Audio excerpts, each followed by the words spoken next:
اعوذ باللہ من الشیطان الرجیم بسم اللہ الرحمن الرحیم ارأیت الذی یکذب بالدین فذلک الذی یدع الیتیم ولا يحض على طعام المسكين فويل للمصلين الذين هم عن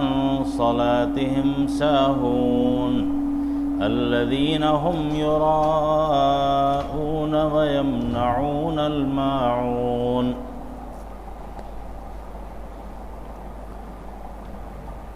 محترم بزرگوں اور دینی و ایمانی بھائیوں،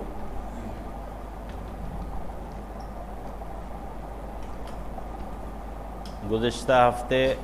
سورہ قریش کا درس تھا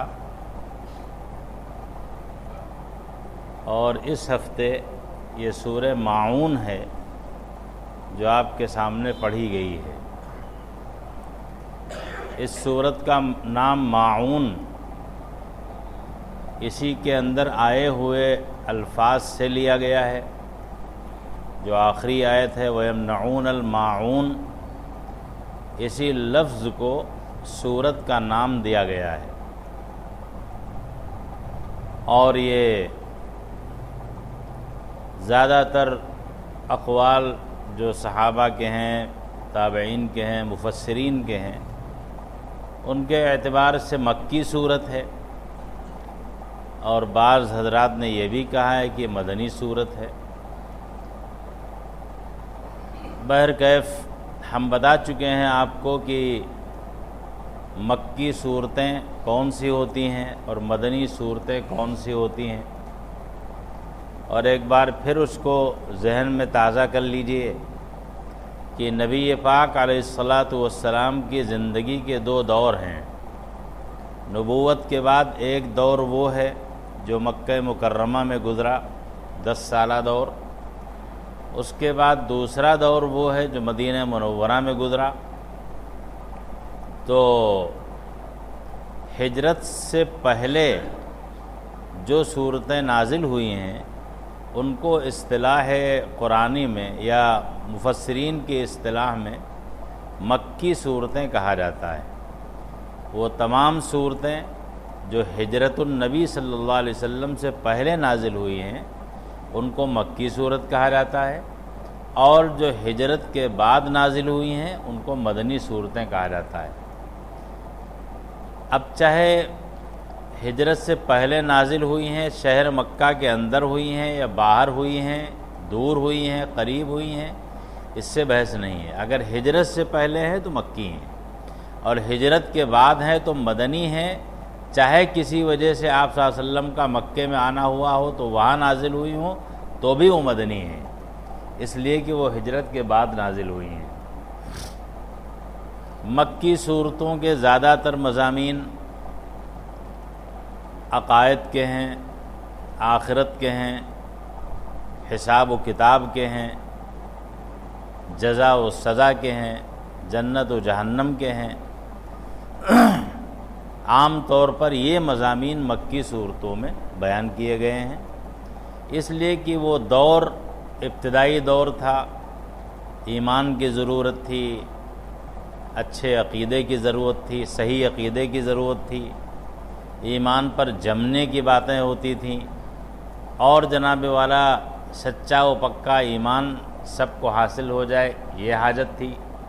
مدینہ منورہ میں جب آپ صلی اللہ علیہ وسلم تشریف لے گئے تو وہاں پر ایک نیا دور تھا۔ اب یہ دور حکومت کا تھا، اقتدار کا تھا، ریاست کا تھا، اور زندگی کے تمام شعبے اس کے اندر آ گئے تھے۔ اب قوانین کا نفاذ ہوتا تھا، احکام آتے تھے، اور تفصیلات آتی تھیں زکوٰۃ کی اور حج کی اور نماز کی، اور جناب والا تجارت کی اور زراعت کی اور دیگر اصولوں کی، تمام شعبہ زندگی سے متعلق احکام مدینہ منورہ کے دور میں آتے تھے۔ تو مدنی صورتوں میں زیادہ تر یہ مضامین ہیں۔ بہرکیف یہ صورت مکی صورت ہے، زیادہ تر اقوال کی روشنی میں اور مدنی صورت ہے بعض اقوال کے اعتبار سے۔ اللہ سبحانہ و تعالی نے یہ چھوٹی سی صورت جو چند آیتوں پر چھوٹی چند آیتوں پر مشتمل ہے، بڑے عجیب و غریب معانی اور ایک عام انسان کے لیے بڑی عبرت کا سامان اس کے اندر رکھا ہے۔ چنانچہ جو لب لباب ہے پوری صورت کا، یا مرکزی مضمون ہے، یا کہہ لیجئے کہ خلاصہ ہے، وہ یہ ہے کہ اگر کوئی انسان جواب دہی کا عقیدہ نہیں رکھتا، اللہ کے سامنے حاضری کا اور پیشی کا، حساب و کتاب کا، جزا و سزا کا، یوم آخرت کا، اگر کوئی شخص یہ عقیدہ نہیں رکھتا ہے تو پھر وہ اپنے اخلاق میں اور کردار میں اور اپنے عمل میں اور برتاؤ میں وہ کہاں تک پہنچتا ہے، اس کا تذکرہ اس صورت کے اندر کیا گیا ہے۔ اور ظاہر سی بات ہے کہ جب اس کے عقائد خراب ہوں گے، اس کے اخلاق خراب ہوں گے، نتیجے میں اس کا برتاؤ غلط ہوگا، اور نتیجے میں وہ کوئی بھی عمل اللہ کے لیے نہیں کرے گا، ریاکاری کرے گا، نتیجے میں وہ نہ نماز صحیح پڑھے گا، نہ وہ زکوٰۃ ادا کرے گا، نہ وہ ان چیزوں کو ادا کرے گا جو روزمرہ کی لین دین کی ہوتی ہیں۔ تو جب آدمی کا عقیدہ خراب، اس کے اخلاق خراب، اس کے کردار خراب، اس کی نماز خراب، اس کی زکوٰۃ خراب، اس کے سارے کرتوت خراب، تو ایسے شخص کا حشر کیا ہوگا، اس کے مطابق اس صورت کے اندر اس کا انجام بتایا گیا ہے۔ اور نتیجے میں یہ پورے سب کے لیے ڈرنے کی بات ہے، اور سب کے لیے ہوش کے ناخن لینے کی ضرورت ہے۔ قرآن مجید قصے کہانی کی کتاب نہیں ہے کہ کوئی ماضی کا واقعہ سنا دیا، پچھلی کوئی حکایت بیان کر دی، جی نہیں۔ قرآن مجید جو بھی بیان کرتا ہے وہ نزول کے وقت سے لے کر کے رہتی دنیا تک کے لیے ہے، اور خطاب حضرت محمد مصطفیٰ صلی اللہ علیہ وسلم سے ہے، اس لیے کہ انہی پر قرآن نازل کیا گیا ہے، لیکن پھر ان کے واسطے سے پوری بنی نوع انسانی کے لیے وہ پیغام عام ہو جاتا ہے۔ اللہ تعالیٰ فرماتا ہے اَرَأَيْتَ الَّذِي يُكَذِّبُ بِالدِّينِ۔ اَرَأَيْتَ یہ دو مفہوم میں استعمال ہوتا ہے عربی زبان میں، ایک دیکھنے کے معنی میں اور ایک غور و فکر اور سمجھنے کے معنی میں۔ تو اللہ تعالیٰ فرماتا ہے کہ اے محمد صلی اللہ علیہ وسلم، کیا آپ نے دیکھا اس شخص کو جو روز جزا یعنی قیامت کے دن کو جھٹلاتا ہے؟ یا آپ یوں کہہ لیجئے کہ کیا آپ نے غور کیا اس شخص پر، یا جانا اس شخص کو جو روز جزا کو جھٹلاتا ہے، اس کی تکذیب کرتا ہے؟ دین کے معنی ہوتے ہیں جزا و سزا کے، اور مراد ہوتا ہے یوم الحساب، قیامت کے دن۔ قیامت کے دن کی تکذیب کرتا ہے، اس کو جھٹلاتا ہے۔ آپ نے دیکھا اس کو، جانا آپ نے، غور کیا اس کے اوپر؟ اَرَأَيْتَ الَّذِي يُكَذِّبُ بِالدِّينِ فَذَلِكَ الَّذِي، یہ جو فا کا لفظ ہے عربی زبان کے حساب سے یہ بہت معنی خیز ہے۔ اس کا مطلب یہ ہے کہ اگر آپ نے نہیں دیکھا اور غور نہیں کیا یا اس پہلو سے نہیں سوچا تو سمجھیے کہ یہ کون شخص ہے۔ فَذَلِكَ الَّذِي يَدُعُّ الْيَتِيمَ، یہ وہی شخص ہے جو قیامت کو جھٹلاتا ہے، روز جزا کو جھٹلاتا ہے، یعنی آخرت کے دن پر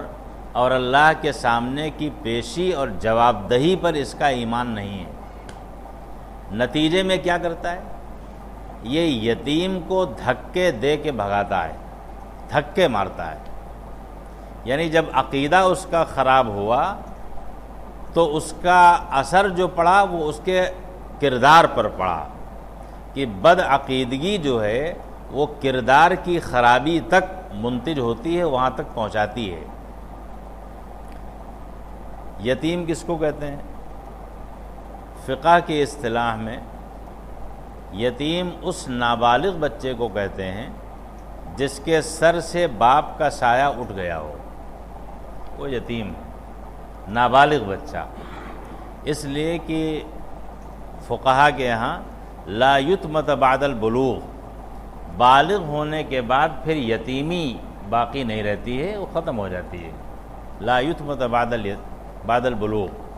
اسی لیے کہتے ہیں کہ یتیم اس نابالغ بچے کو کہتے ہیں جس کے سر سے باپ کا سایہ اٹھ گیا ہو، یہ اس کو دھکے دیتا ہے۔ یتیم جو ہمدردی کا مستحق ہے، جو شفقتوں کا محتاج ہے، جو آپ کے تعاون کا امیدوار ہے، جو نظر اٹھا کے آپ کو دیکھتا ہے یا اپنی مشکلات میں اور اپنی زندگی کی دشواریوں میں آپ کی طرف اس کی نگاہ اٹھتی ہے اور وہ ہمدردی کا خواہاں ہے، وہ جب آپ کے پاس رحم کی درخواست لے کے آتا ہے، جب وہ اپنے سوالات لاتا ہے یا اپنی محتاجی کا بیان کرتا ہے، تو آپ کا کردار کیا ہوتا ہے؟ یدعو الیتیم، دھکے دے کے یہ شخص اس کو بھگا دیتا ہے۔ نمبر 1۔ نمبر 2، ظاہر ہے کہ جب اس کے باپ کا سایہ سر سے اٹھ گیا تو اس کی جو بھی جائیداد ہے، میراث میں اس کا حق ہے، اور جو اس کا حق بنتا ہے اپنے باپ کے مال میں اولاد ہونے کے ناطے، ضروری ہے کہ یہ حق اس کو دیا جائے، تو یہ اس کا حق بھی مار لیتا ہے۔ دھکے دے کر یدعو الیتیم کے اندر یہ سب معنی ہیں۔ اس کی واجبی میراث جو ہے اس کو بھی یہ ہڑپ کر لیتا ہے، ہضم کر لیتا ہے۔ یہ جب اپنے مشکل وقت میں آپ سے کوئی سوال کرتا ہے تو یہ اس کو جھڑکیاں دے کے اور ٹھوکریں مار کے بھگا دیتا ہے، اور یہ اس کے اوپر رحم اور شفقت نام کی کوئی چیز نہیں کرتا ہے، دھکے دے دے کے مارتا ہے۔ قرآن مجید نے جو لفظ استعمال کیا یدعو الیتیم، اس کا مطلب یہ بھی ہے کہ یہ اس کا کوئی ایک دن کا واقعہ نہیں ہے، یہ اس کی عادت بنی ہوئی ہے۔ اس نے اپنے اوپر گویا کہ اپنے آپ کو اس کا عادی بنا لیا ہے کہ جب بھی وہ مسئلہ آتا ہے تو دھکے دے کے بھگا دیا، جھڑک دیا، ٹھوکر مار دی، ڈانٹ دیا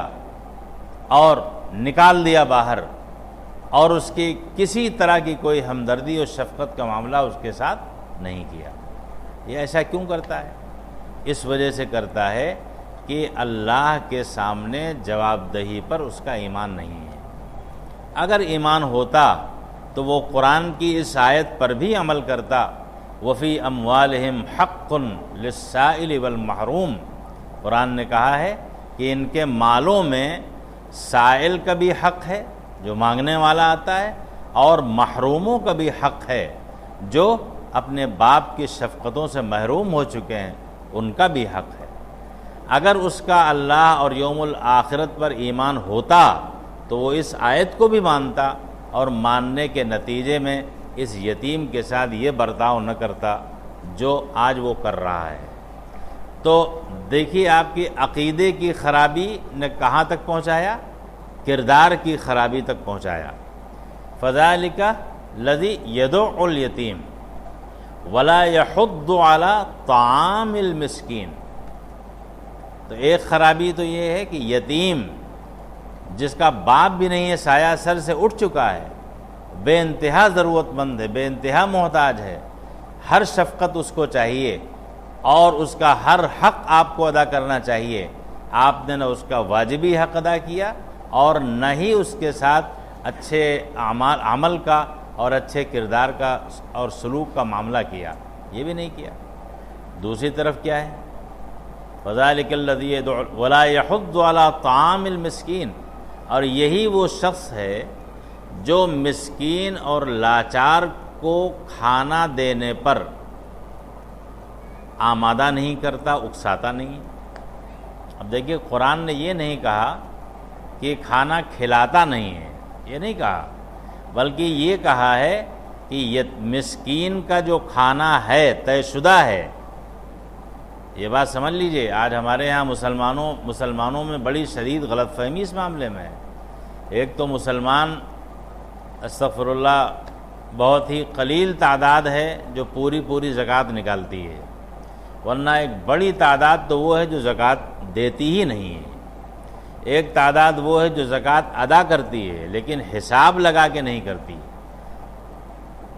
ایسے ہی الٹپ جو جی میں آیا وہ دے دیا۔ ہاں یقیناً بہت سارے بندے اس سے مستثنیٰ ہیں جو حساب لگا کے بھی دیتے ہیں، اور بہت سارے بندے ایسے بھی ہیں، ہم نے خود دیکھے ہیں کہ حیرت ہوتی ہے، اللہ ان کو جنت نصیب کرے، 2 سال 3 سال کی ایڈوانس زکوٰۃ نکالتے ہیں۔ کوکن کے ایک حاجی صاحب تھے، انتقال ہو گیا بیچارے کا، ان سے بات ہوئی، ملاقات ہوئی، اللہ پر یقین رکھنے والا وہ آدمی اور آخری درجے کا نمازی، اذان سن لے سارا کاروبار بند، اور زکوٰۃ کا معاملہ کہتے ہیں مولانا ہمارا اس پر یقین ہے کہ اگر ہم پوری زکوٰۃ ادا کریں گے تو ہمارا کاروبار اگلے سال ڈبل ہو جائے گا، اس لیے اگلے سال کی بھی ہم زکوٰۃ دیتے ہیں، اور اس کے بعد پھر اگلے سال کی 5 سال کی ایڈوانس زکوٰۃ ادا کرتے تھے۔ اب اگر خدا نخواستہ گھاٹا ہو گیا تو جو نکل گیا وہ نکل گیا، اس کو ہم واپس نہیں لیتے ہیں، اور اگر بڑھ گیا تو جو بقیہ ہے اس کو بھی ہم ادا کرتے ہیں۔ 4 5 سال کی ایڈوانس زکوٰۃ دینے والے بھی ہم نے خود دیکھا ہے، ان سے ہم نے ملاقات کی، تو ایسے لوگ بھی ہیں اور اسی امت محمدیہ میں ہیں، اس ملک میں بھی موجود ہیں الحمدللہ، اور پوری زکوٰۃ دینے والے بھی بہت بڑی تعداد میں ہیں، لیکن ایک اس سے بھی بڑی تعداد وہ ہے جو زکوٰۃ حساب لگا کے نہیں دیتی، اور اس سے بھی بڑی تعداد وہ ہے جو زکوٰۃ ادا ہی نہیں کرتی۔ حالانکہ اللہ تعالیٰ نے فرمایا ہے کہ زکوٰۃ تو فرض ہے، وہ تو دینی ہی دینی ہے،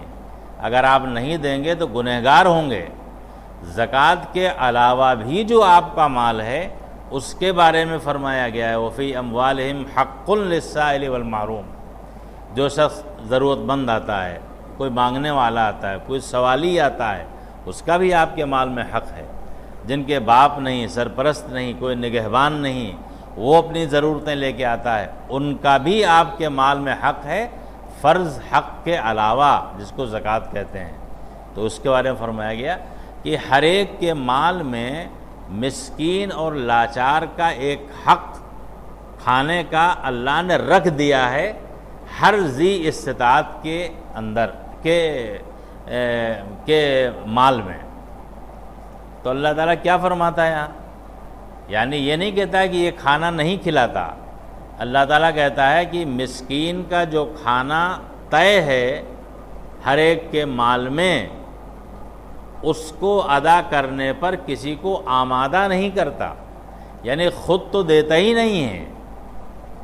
اس بحث کو تو چھوڑیے، وہ خود نہیں دیتا ہے،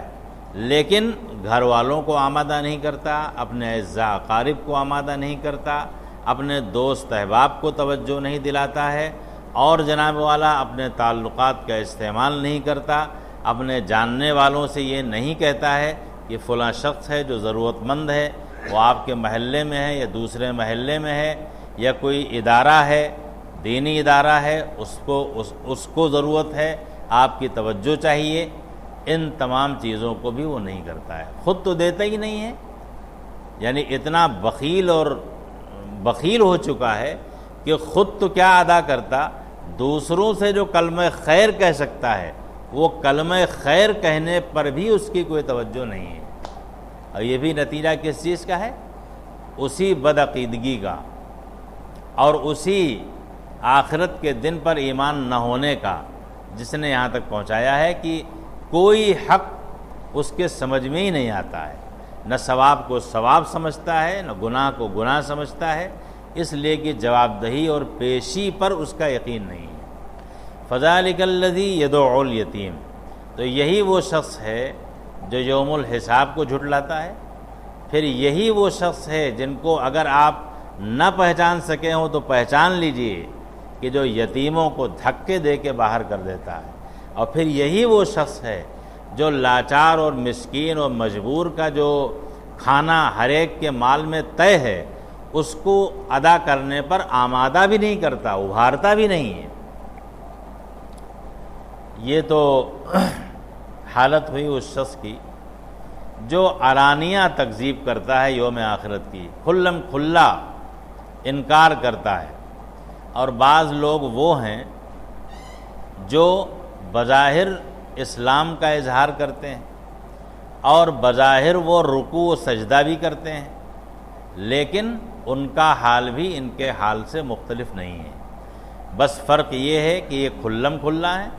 اور ان کا حال یہ ہے کہ یہ کھلم کھلا تو نہیں کرتے، اس لیے کہ اپنے کو مسلمان ثابت کرنا ہے تو نماز بھی پڑھتے ہیں اور کام بھی کرتے ہیں، لیکن ان کا اللہ سے کوئی تعلق نہیں ہے۔ یہ وہ لوگ ہیں جن کو ہم منافقین کہا جاتا ہے۔ تو کھلم کھلا یعنی مجاہرین جو ہیں، کھلم کھلا تکذیب کرنے والے، کھلم کھلا یتیموں کو دھکا دینے والے اور کھلم کھلا مسکینوں کے کھانے پر آمادہ نہ کرنے والے، یہ وہ لوگ ہیں۔ اور اس کے بعد پھر تذکرہ ہے منافقین کا، جن کے بارے میں فرمایا گیا فویل للمصلین، تباہی و بربادی ہے ان نمازیوں کے لیے جو بظاہر نماز پڑھتے ہیں۔ آپ کو لگے گا کہ سجدہ کر رہے ہیں، رکوع کر رہے ہیں، نیت باندھے ہیں، قادم ہیں، سلام پھیر رہے ہیں، تکبیر تحریمہ کہہ رہے ہیں، سب کچھ کہہ رہے ہیں، لیکن ان کا حال کیا ہے؟ نماز پڑھتے ہیں تو اس طریقے سے چونکہ اللہ کے سامنے پیشی پر یقین نہیں ہے، لہذا نماز کا ثواب کیا ہے اس پر بھی یقین نہیں ہے،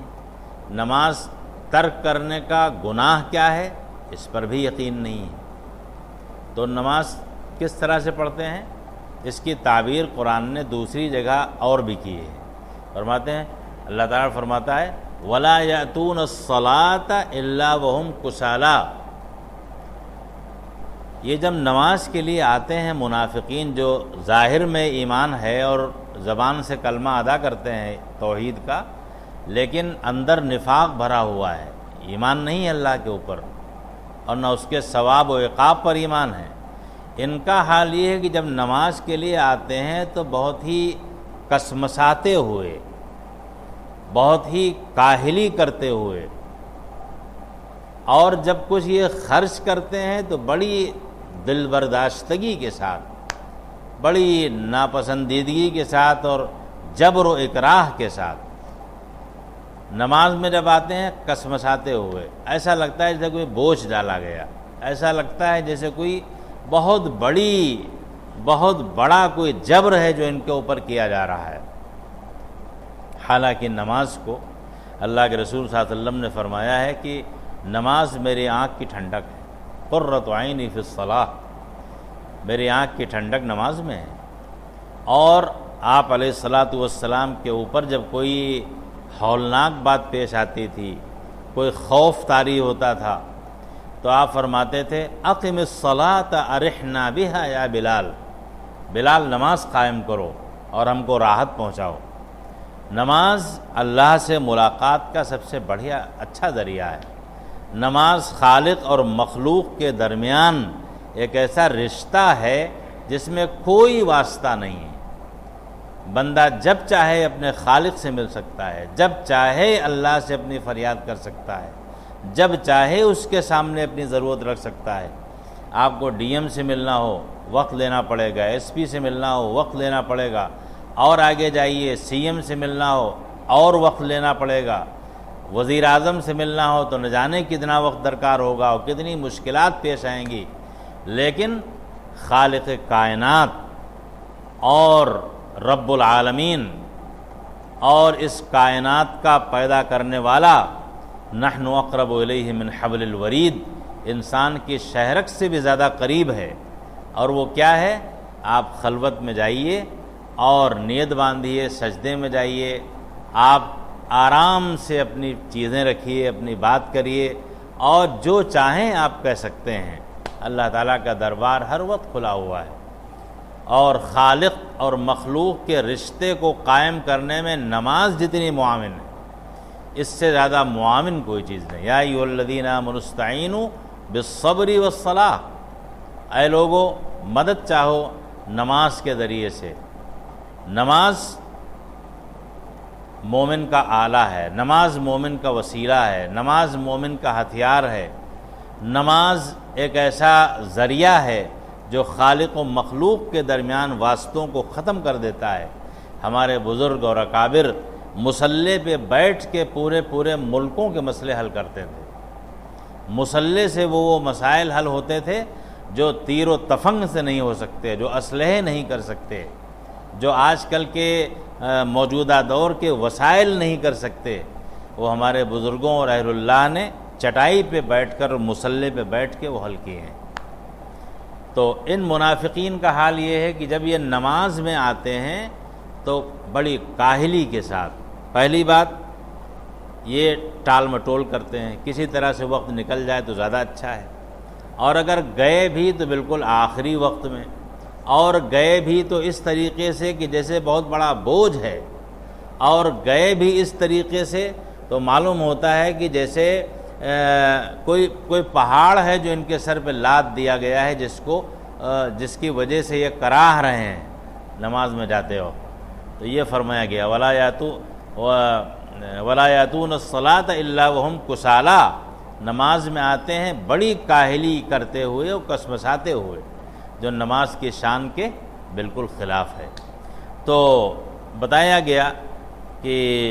وَلَا يَحُضُّ عَلَىٰ طَعَامِ الْمِسْكِينِ فَوَيْلٌ لِّلْمُصَلِّينَ، تباہی اور بربادی ہے ان نماز پڑھنے والوں کے لیے الذین ہم یراؤون، جو لوگوں کے دکھاوے کے لیے نماز پڑھتے ہیں۔ اور لوگوں کے دکھاوے کے لیے نماز پڑھنے کا مطلب کیا ہے؟ اللہ کی رضا اور اس کی خوشنودی اور خالق کا شکرانہ اور اللہ کے لیے سجدہ کرنا، یہ مقصود ہی نہیں ہوتا ہے۔ مقصود یہ ہوتا ہے کہ لوگ ہم کو نماز پڑھتے ہوئے دیکھ لیں اور یہ سمجھیں کہ جناب والا یہ بھی مسلمان ہیں، یہ بھی صاحب ایمان ہے۔ منافقین کا یہی حال تھا۔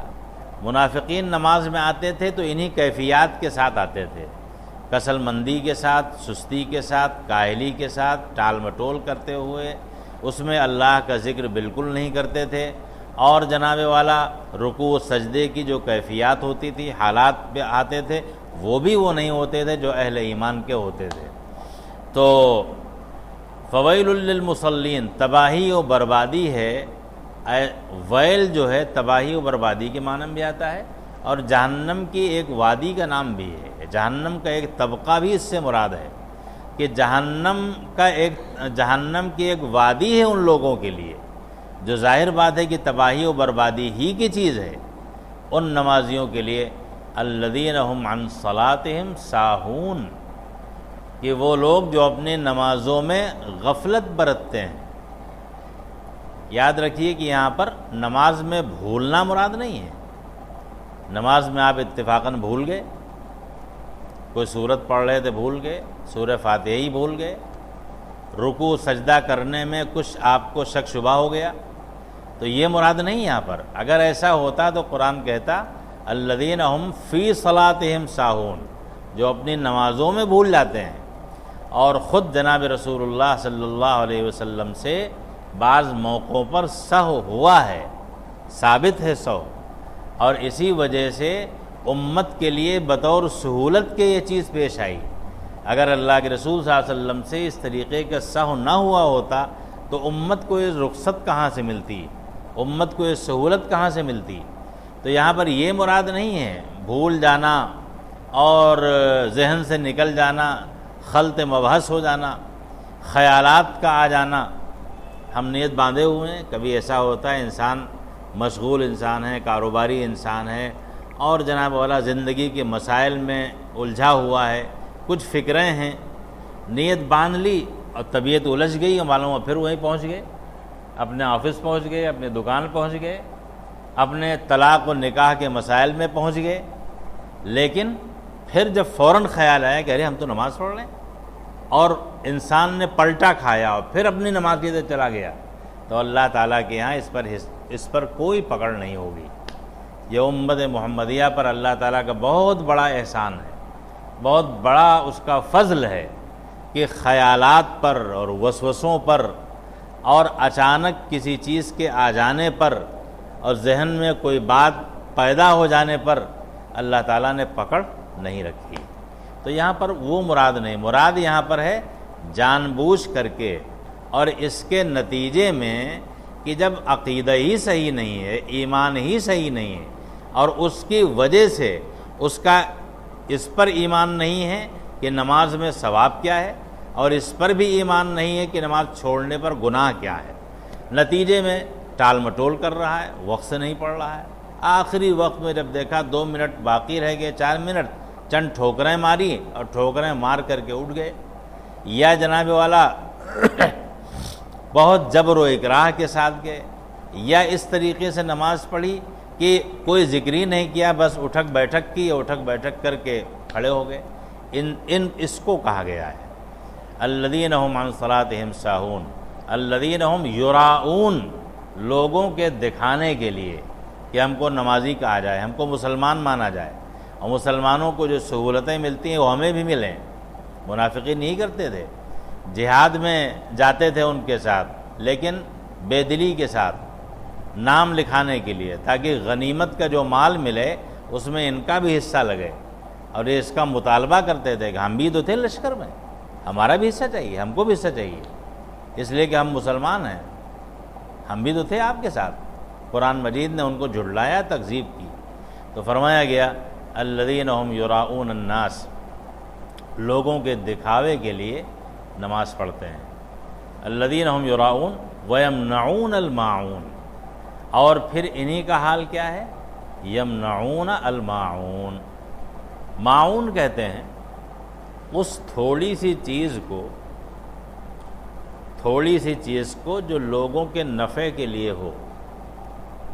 تھوڑی ہو یعنی بہت سے میں کا تھوڑا سا حصہ ہو لیکن لوگوں کا نفع وابستہ ہو۔ اس سے عام طور پر علماء نے زکوٰۃ مراد لی ہے، اس لیے کہ زکوٰۃ 2.5% ہے۔ ظاہر بات ہے اگر کسی شخص کے پاس 100 روپے ہیں تو 100 روپے میں 2.5 روپیہ جو ہوا یہ اس کثیر کا قلیل ہوا، یعنی ایک بڑے حصے کا چھوٹا سا حصہ ہوا، لیکن یہ 2.5 روپے بھی لوگوں کے نفع سے خالی نہیں ہے، ان کے فائدے کی چیز ہے۔ اس لیے علماء نے زیادہ تر اس سے زکوٰۃ ہی مراد لی ہے، اور زکوٰۃ چونکہ فرض ہے اور جہنم کی وعید کسی فرض کے چھوڑنے ہی پر ہو سکتی ہے، اخلاقی باتوں کو چھوڑنا برا تو ہے یقیناً، لیکن اس پر جہنم کی وعید نہیں ہے۔ مثال کے طور پر ایسے ہی کوئی شخص آپ سے کوئی ضرورت کہی اور آپ نے کہہ دیا کہ بھائی ہم نہیں کر سکتے، تو یہ بری بات تو ہے، کرنا نہیں چاہیے اگر آپ کی طاقت میں ہے، تو طاقت میں نہیں ہے تو بری بات بھی نہیں ہے، لیکن اگر طاقت میں ہے آپ نہیں کر رہے ہیں تو یہ بری بات ہے شریعت کے نزدیک، لیکن یہ اتنی بری بات نہیں ہے کہ اس کی وجہ سے اس کو جہنم میں پھینک دیا جائے۔ لیکن جس کو شریعت نے فرض قرار دیا ہے اگر اس کو آپ نے ترک کیا تو اس کی سزا پھر جہنم بالکل ہو سکتی ہے، اگر اللہ سبحانہ و تعالیٰ کی مغفرت نہ ہوئی یا اس کا فضل خاص حاصل نہ ہوا تو۔ بہرکیف تو یہاں پر فرمایا گیا کہ یہی وہ لوگ ہیں جو زکوٰۃ دینے سے منع کرتے ہیں، یعنی نماز کی حالت یہ ہے اور زکوٰۃ کی حالت یہ ہے کہ اس کو ادا ہی نہیں کرتے ہیں۔ اور بہت سے لوگوں نے اس سے یہ مراد بھی لی ہے کہ معاون کے جب معنی یہ ہیں تھوڑی سی چیز کے جو لوگوں کے نفع کے ہو، تو زکوٰۃ تو مراد ہے ہی، لیکن روز مرہ کی جو استعمالی چیزیں ہیں اس دور کے حساب سے ڈول ہے، رسی ہے، برتن ہیں، گلاس ہے، لوٹا ہے، جگ ہے، آج کل کے حساب سے بھی کراکری ہے، پیاز ہے، لہسن ہے، اور اچار ہے یا کوئی اس طرح کی چیز ہے، اچانک کوئی مہمان آ گیا، دودھ ایک کپ لے لیا اس سے وغیرہ وغیرہ، یہ جو روزمرہ کی استعمالی چیزیں ہیں ان پر بھی اس کا اطلاق کیا گیا ہے۔ تو اس وقت اس کی مراد یہ ہوگی کہ اس کی بخیلی اور اس کی خست اور دنات یہاں تک پہنچ چکی ہے بدعقیدگی کے نتیجے میں کہ ان چیزوں کے دینے میں بھی اس کو دشواری پیش آ رہی ہے جو روزمرہ کی ہیں اور معمول میں ہیں۔ ایک پڑوسی دوسرے پڑوسی سے بلا کسی پریشانی اور عیب کے یہ کہہ دیتا ہے، ذرا صاحب مرچ ہو تو دے دیجئے، یہ سو ضرورت پڑ گئی نہیں ہے، پیاز ہے ذرا سا ختم ہو گئی دے دیجئے، منگا کے دے دیں گے آپ کو، تیل ختم ہو گیا ہے، گیس ختم ہو گئی، فلاں چیز ختم ہو گئی۔ یہ وہ چیزیں ہیں جو روزمرہ کی استعمال کی چیزیں ہیں۔ تو اس بدعقیدہ شخص کی جس کو آخرت پر ایمان نہیں ہے،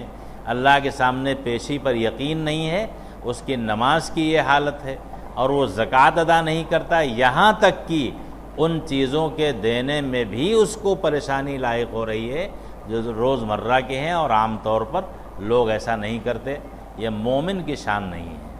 مومن کی شان یہ ہے اللہ پر ایمان ہو، اس کی ذات و صفات پر ایمان ہو، رسول کی رسالت پر ایمان ہو، قرآن پر ایمان ہو، اور جناب والا نماز کو یہ سمجھے کہ ہمارے ایمان کا سب سے بڑا مظہر اس دنیا میں اگر کوئی چیز ہے تو نماز ہے، اور نماز کی یہ سمجھے جس کو حدیث جبریل میں بیان کیا گیا ہے، اور اللہ کے رسول صلی اللہ علیہ وسلم نے فرمایا، حضرت جبریل نے پوچھا کہ نماز کے بارے میں آپ کیا کہتے ہیں؟ تو آپ نے فرمایا ان تعبد اللہ کأنک تراہ فإن لم تکن تراہ فإنہ یراک، کہ آپ عبادت اللہ کی اس طرح کریں گویا کہ آپ اللہ کو دیکھ رہے ہیں۔ اب آپ سوچئے کتنی بڑی بات ہے کہ یہاں پر ایس پی آ جائے اور کھڑا ہو جائے اور کہے آپ کھڑے ہو جائیے، تو آپ اس طرح اٹینشن کھڑے رہیں گے کہ ایک بال بھی آپ کا حرکت نہیں کرے گا، اس لیے کہ ایس پی ہے، اور ایس پی ہے، اس کو سب جانتے ہیں کہ وہ کیا کرتا ہے۔ یہاں پر رب العالمین کے دربار میں آپ پہنچ رہے ہیں، خالق کے سامنے آپ کی پیشی ہے، اور آپ الٹا پا رہے ہیں۔ جو کپڑے میلے کچیلے گندے سندے الٹے سیدھے رات میں پہنے وہی اس وقت پہنے، وہی نماز میں پہن کے آ گئے، کوئی خیال نہیں، کوئی لحاظ نہیں، اور کوئی اہتمام نہیں کہ ہم خالق کائنات کے سامنے جا رہے ہیں۔ آپ کو اگر کوئی ڈی ایم بلا لے آپ تو دیکھیں، آپ ایک دن پہلے سے آپ تیاری شروع کر دیں گے، وہاں ہمیں جانا ہے اور کل ہی اتنے بجے کا وقت ہے، بیٹا لیٹ نہ ہونا، اور وقت پہلے سے لے کے چلو، اور گاڑی اس راستے سے لے چلو جہاں پر جام نہ لگنے پائے، اور شیروانی یہ ہونی چاہیے یا پینٹ شرٹ ایسا ہونا چاہیے، اور ٹائی ہونی چاہیے، خوشبو ہونی چاہیے، اور یہ ہونا چاہیے، اور وہ ہونا چاہیے، اور وہ ہونا چاہیے۔ دنیا کے ایک معمولی حاکم کے سامنے آپ جانے کا اتنا اہتمام کریں، اور خالق کائنات کے سامنے جب آپ کی پیشی ہو رہی ہے، آپ جا رہے ہیں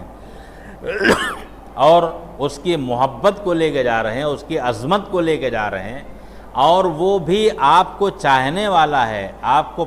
پیدا کرنے والا ہے، اس کے لیے ہم کوئی اہتمام نہیں کرتے۔ بہت سوچنے اور غور کرنے کی بات ہے، اس کے اوپر ٹھنڈے دل سے سوچئے کہ ہم کتنا اہتمام کر رہے ہیں۔ تو فرمایا گیا ان تعبد اللہ کأنک تراہ، ایسی عبادت کرو اللہ کی جیسے اللہ کو دیکھ رہے ہو۔ فإن لم تکن تراہ فإنہ یراک، اور یہ سمجھ لو اگر تم نہیں دیکھ رہے ہو تو وہ تو تم کو دیکھ ہی رہا ہے۔ یہ ہے اصل نماز۔ حضرت سید احمد شہید رحمۃ اللہ علیہ 13ویں صدی ہجری کے بڑے امام تھے، ان سے ان کے ایک مرید نے تعلق والے نے کہا کہ امیر المومنین آپ ہم کو صحابہ کرام کی نماز سمجھا دیجیے، صحابہ کرام کی نماز کیسی ہوتی تھی۔ تو خیر انہوں نے کہا یہاں جاؤ اور اللہ کے لیے وضو کر کے آؤ۔ وہ تھوڑی دور چلے تھے، بولا ادھر آؤ۔ میں نے کیا کہا؟ میں کہہ رہا ہوں کہ جاؤ اور اللہ کے لیے وضو کرو۔ پھر ان کو واپس بلایا، سمجھے کیا کہا ہے؟ جاؤ اور اللہ کے لیے وضو کرو۔ 3-4 مرتبہ دہرایا۔ انہوں نے وضو کیا، وضو ہی میں ان کی کیفیت بدلنے لگی۔ وضو کر کے آئے،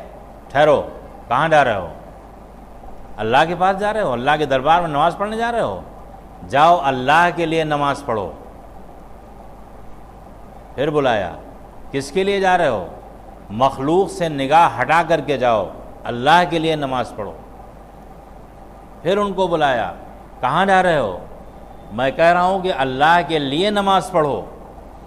4-5 مرتبہ جب واپس بلایا ان کو، اور انہوں نے جب نیت باندھی ہے تو کہہ رہے تھے پورا وجود ان کا تھر تھر کانپ رہا تھا۔ پھر بتایا انہوں نے کہ صحابہ کی نماز اس طرح ہوتی تھی کہ جب مصلی پہ آتے تھے تو تھر تھر کانپتے تھے۔ اللہ تعالیٰ کے سامنے پیشی اور نماز پڑھنا اور اس کی جواب دہی کا احساس کر کے تھر تھر کانپتے تھے۔ یہ میرے بزرگوں چیز ہے، نماز ایسی ہی چیز ہے، اہتمام کرنے کی چیز ہے، اللہ کے سامنے حاضری کے لیے تیاری کی چیز ہے۔ پورا اہتمام چاہیے کہ ہم اللہ کی بارگاہ میں جا رہے ہیں، ہم سجدہ کریں گے، ہم رکوع کریں گے، ہم اللہ سے باتیں کریں گے، ہم اپنی فریاد کریں گے۔ اور میں آپ سے کہہ رہا ہوں، اگر یہ نماز کی کیفیات آج مسلمانوں میں لوٹ آئیں تو اللہ کی ابابیلیں آج بھی وہ کام کرنے کو تیار ہیں جو اس سے پہلے ابابیلیں کر چکی ہیں۔ ہم اللہ کی رحمتوں کو لینے والے ہی نہیں رہے، ہم دوش کیوں دیں؟ ہم رحمت حق کے منتظر کیوں کر رہے ہیں جب وہ لینے کی صفات ہمارے اندر نہیں رہی؟ عبد المطلب نے کیا کیا تھا؟ غلاف کعبہ پکڑ کر کے جا کے کھڑے ہو گئے، میرے مالک ابرہہ کے لشکر کا مقابلہ کرنے کی ہم میں طاقت نہیں ہے، ہم نہیں کر سکتے، رب العالمین تو ہی ہے جو اس لشکر کو شکست دے سکتا ہے، اس کو ختم کر سکتا ہے۔ یہ کہہ کے وہ چلے گئے، اور پھر اللہ نے وہ حشر کیا کہ کھائے ہوئے بھوسے کی طرح پورے لشکر کو گرتا پڑتا مڑتا واپس کیا ہے، اور ان میں سے کوئی جو بچا بھی وہ بعد میں مر گیا جا کر۔ آج بھی اللہ کے وعدے اپنی جگہ باقی ہیں، زندہ ہیں۔ حی اور قیوم یہ اللہ کی صفت ہے، جیسے اللہ کی ذات پائندہ ہے ایسے اس کی صفات پائندہ ہیں۔ اگر ہماری نمازیں وہی ہو جائیں، ہماری زکوٰۃ ویسے ہی ہو جائے، ہماری صفات وہی ہو جائیں، ہم اسی کردار اور اعمال کے لوگ بن جائیں تو اللہ کی رحمتیں آج بھی پوری طرح سے متوجہ ہیں۔ اور یہی سبق ہے اس کو بیان کرنے کا کہ منافقین کا تذکرہ کیا گیا، کفار کا تذکرہ کیا گیا، اس کا آپ برعکس سمجھیے کہ ہمیں ایسا نہیں